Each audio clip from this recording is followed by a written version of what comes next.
my goodness, Doug and Rebby, I adore you. I'm so grateful for your friendship. Doug is running for governor, awesome. I'm running for U.S. Senate, in case you didn't know that. I look forward to being on that ticket, leading our state to something very different from what we have today. Fortunately for you, you don't have carpetbaggers in your race. I do. But nonetheless, I've heard, where's Danny Gorky? I love him. He was up here singing Freedom. I know all your songs by heart. Faith. He was talking about that. And then we had General Flynn up here talking about faith. Hello, Pastor. You guys, finish this sentence for me. Faith without works. That's where we are. No one is going to give our country back to us. How many of you know that? There is no one with a plan. How many of y'all know that? I know, it's sad. How many of y'all know there is no plan? No one on our side has a plan.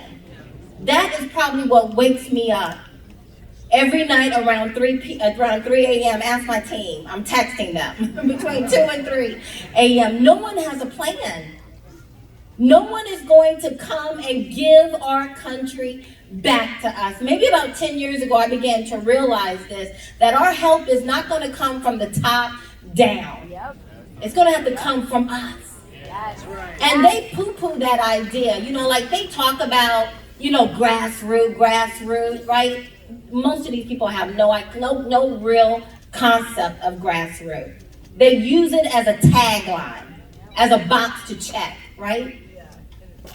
This is what it's going to take. Our side has done us a grave disservice. They have not really taught us how to fight. They taught us that when we have grievances, type an email, go to people's homes, or to their businesses. You can hold a rally, but you got to be gone by 5 p.m., right? The other side, what's that lady's name? I always forget her name because I have a nickname for her. Maxine Waters. I do have a nickname, so I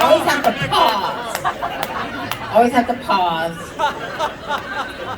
Maxine Waters said, what did she say? Wherever you see them, get in their face. Make them feel uncomfortable. Push back against them. Now, I didn't say that. Maxine said that. I'm just saying. But their side has taught their people that if you want to effect change, you need to get in their face, push back, make sure they understand, right? Our side tell us, pray for people, send a text message. Their side has taught them to lock arms and build a human chain across 5 lanes of traffic. How many of y'all are going to go into traffic? Yeah, because we don't want to get hit. They will hit us and then blame us. Lock us up, right? And we have jobs.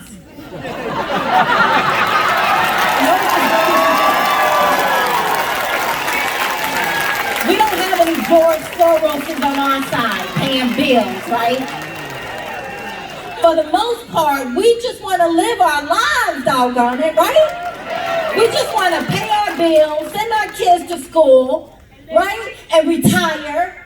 But these people are not playing with us. This is about to happen. I wrote a book, Nothing to Lose, Everything to Gain, Being Black and Conservative in America, and I tell you, it is reading like prophecy, and I am no prophet. But I simply looked at the black community as a petri dish of what happens when Democrats take absolute control. Yep. They leave us broken, and bruised. Yep. And I was putting out a warning that if we don't get our head out of the sand, what these people have done in predominantly black community, they're about to do it to the rest of us. Yep. It's about to move to the broader American culture. And tell me that's not what these control freaks are doing. There is no incentive for them to let our country go. You need to get uncomfortable. If you're not uncomfortable, you need to check your pulse right about now. You may be dead. These people are not playing with us. There is no new normal. And I'm not just talking about their side. Many on our side is rushing to get back to pre-Trump days. I got 3 carpetbaggers just jumped on their little white horses with their big purses and galloping in.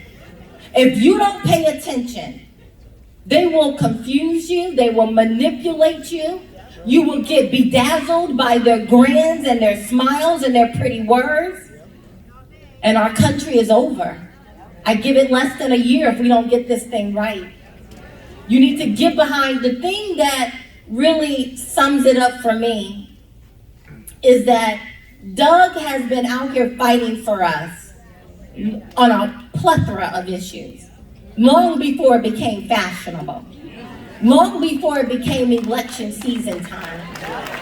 We've had almost 2 years of leadership making kind of opportunities. If you wanted to be a leader, we've had almost 2 years for people to rise up. But conveniently, it's election time. And now everybody want to fight for us. You need to remember, you need to get behind those who are willing to fight for you. Very few of the ones who are running are willing to risk their membership in their country clubs for you. Think about the number of leaders we have and how many of our leaders on our side has been willing to fight for us. Very few.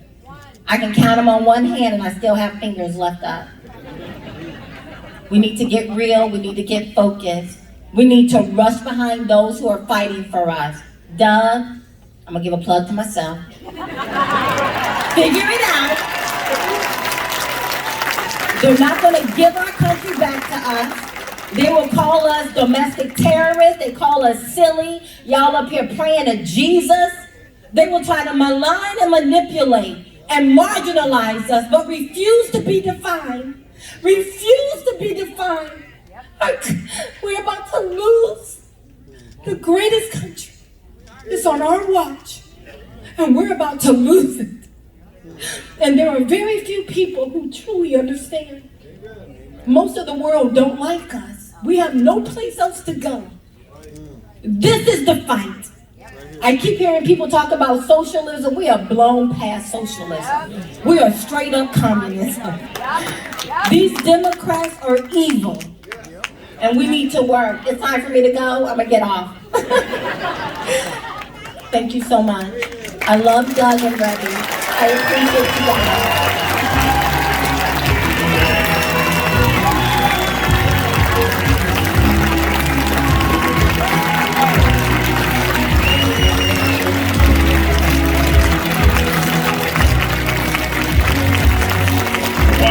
Oh my goodness, what a view. We love you guys. This is fantastic. Man.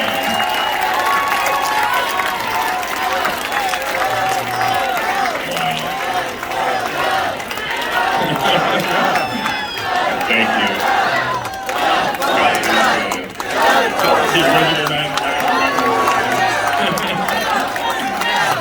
That is fantastic.